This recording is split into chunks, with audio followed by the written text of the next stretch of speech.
대법관 마치시고 아마 2024년 12월이죠. 마치시고 제주대 가셔서 교수로 지내시다가 임명되셨죠. 네, 제주대하고는 어떤 인연이 있습니까?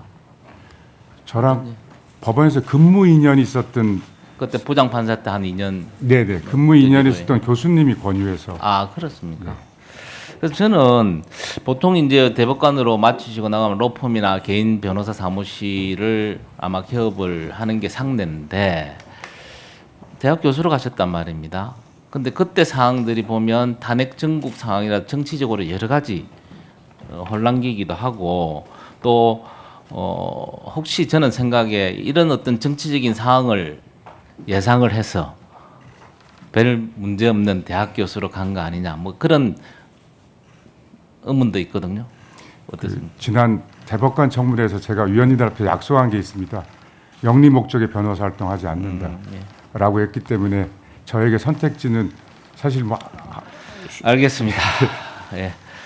그 후보자께서 현재 소장 후보 지명 당시 이렇게 말씀을 하셨습니다. 국민의 기본권을 보장하고 헌법적 가치를 지켜온 헌법재판소의 길에 동참할 기회가 주어져 부족한 저에게는 큰 영예다.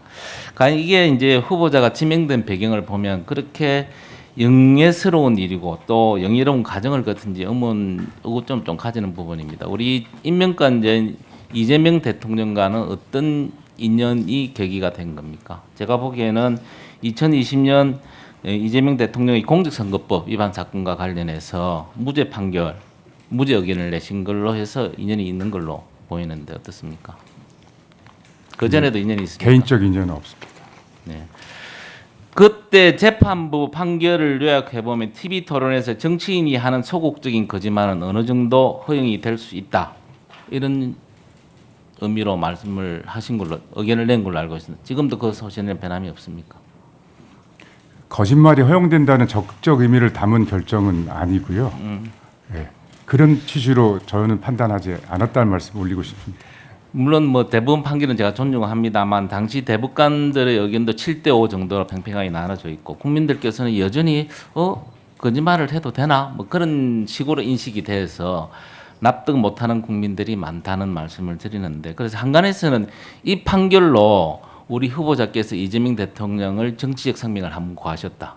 그리고 이번에 다시 헌재 소장으로 후보자를 임명하는 데 대해서는 앞으로 또 여러 가지 헌재에 여러 가지 상정될 사건들이 있는데 거기에 대해서 다시 한 번 더 정치적인 생명을 구해줄 것을 기대하는 보훈 인사이자 청탁이사다라고 하는 세간의 평이 있습니다. 거기에 대해서 어떻게 생각하십니까?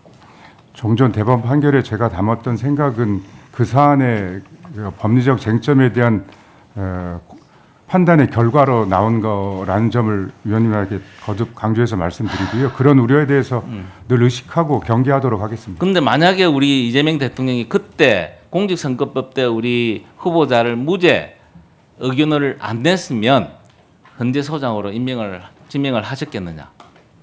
저는 그게 아니라고 보거든요. 그런 여러 가지 부분들이 정치적으로 얽혀 있는 것 같아. 특히 이제 현재 더불어민주당이 추진하고 있는 법안 중에 허위사실 공표죄 중 행위를 삭제하는 공직선거법 개정안도 있고요. 그 다음에 헌법 제84조의 대통령 불소집 특권과 관련해서 대통령 임기 중에는 재판을 중단한다는 형소법 개정안도 나와 있습니다. 이게 아마 통과가 되면 헌법재판소로 또 헌법소원위원 법률 심사하기위해서 가겠습니까? 그런 부분들 때문에 사실은 우리 후보자가 임명된 부분에 대해서는 조금 의아해하고 있다, 의구심을 가지고 있다라는 이야기입니다. 만약에 그렇다면 결국 대한민국은 범죄와의 전쟁에서 패배하게 되는 것이 아니냐.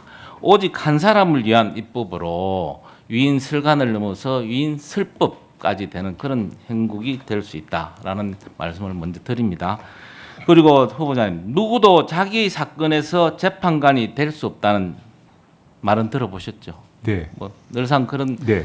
의식을 하고 계셨을 거 네네. 아닙니까? 근데 이런 차원에서 조금 전에 제가 말씀드린 그런 차원에서 보면 결국 이재명 대통령께서 자기 재판에 방탄용 인사를 기용한다. 즉 자판기 인사다라는 세간의 평가도 있습니다. 그 부분에 대해서는 어떻게 생각하십니까? 그 대통령의 인사에 대해서는 소장 후보로서 제가 위원님 말씀에 답변을 드릴 수 없음을 좀 양해해 주시면 그래서 고맙겠습니다. 저희들이 생각하기에는 후보께서 만약 소장이 되면 누르는 물품을 원하는 물품이 나오는 누르면 원하는 물품이 나오는 자판기 마냥 이재명 대통령의 입맛에 맞는 헌법재판소 심판을 할 것이 아니냐라는 의구심이 있습니다. 우리 후보자께서 모두 발언에 부당한 외부 사정에 흔들림 없이 오직 헌법과 법률에 따라 재판이 이루어짐을 국민 누구나 납득할 수 있도록 하겠습니다. 이게 진심입니까? 진심입니다. 그런데 우리 외부에서 보기에는 이런 부분이 아니다. 지금 우리 후보자께서 지명받은 부분은 여러 가지 정치적인 사항을 고려해서 지명받았다라고 평가를 하시거든요. 혹시 동의가 돼서 헌법재판소장으로 임명을 하시면 그런 어떤 불식을 완전히 배제를 시켜 주셔야 정말 우리 헌법의 최고 기관인 헌법재판소의 위상이 세워질 수 있다라고 간곡하게 말씀을 좀 드립니다. 위원님 말씀 명심하겠습니다. 저 개인적으로 노력하고 저의 판단과 처신 여하에 따라서 재판소가 그동안 쌓은 신뢰에 직결된다는 점을 늘 의식하겠습니다. 예, 한 가지만 더 여쭤보겠습니다. PT 한번 잡아보십시오. 아니, 그 앞에. 이게 지금 우리 이재명 대통령 기소 사건 시에 변호사들 했던 분을 정부 요직에 임명한 경우입니다. 법제처장도 했고 국가정보원 기획조정실장도 임명을 하셨고 특히 민정수석실에 보면 전부 다 깔아놨어요. 그래서 이게 지금 어째 보면 용산 민정포럼이라고 명명할 정도로 자기가 은혜를 받았든지 자기가 변호를 했 이게 과연 옳은 이야기냐, 옳은 일이냐, 우리 후보자님의 간단히 대답 한번 하시죠. 위원님 말씀 취지는 알겠습니다만 제가 이 상황에 대해서 답변하는 것은 좀 적절치 않다는 점을 양해해 주시면 고맙겠습니다.